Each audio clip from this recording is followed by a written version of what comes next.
السلام علیکم، آپ دیکھ رہے ہیں کے نیوز چینل۔ ایک اہم خبر سے آپ کو مطلع کرتے ہیں کہ صدر عارف الوی نے علماء و مشائخ کے مشاورتی اجلاس کے بعد 20 نکاتی تجاویز کا اعلان کر دیا۔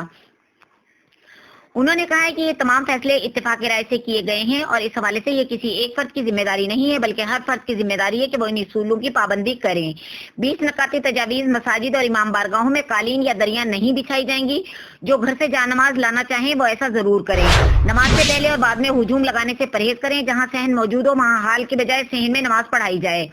50 سال سے زائد عمر، نابالغ بچے اور کھانسی نزلہ بخار سے متاثر افراد مسجد میں نہ جائیں۔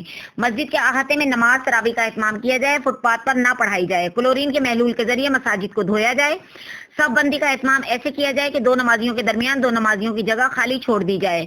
مساجد میں کمیٹیاں بنائی جائیں جو اس بات کو یقینی بنائیں تجاویز پر عمل ہو اور نشانات لگائے جائیں۔ وضو گھر میں کریں۔ 20 سیکنڈ تک ہاتھ صابن سے دھوئیں۔ ماسک پہن کر مسجد میں آنا لازمی قرار دیا گیا۔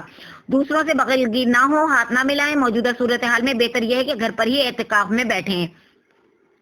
مسجد میں سحری اور افطاری کا اجتماعی اہتمام نہ کیا جائے۔ چہرے پر ہاتھ نہ لگایا جائے۔ مسجد اور امام بارگاہ کی انتظامیہ ضلعی انتظامیہ اور پولیس کے ساتھ رابطہ رکھیں۔ ان احتیاطی تدابیر کے ساتھ تراویح اور باجماعت نماز مشروط ہے۔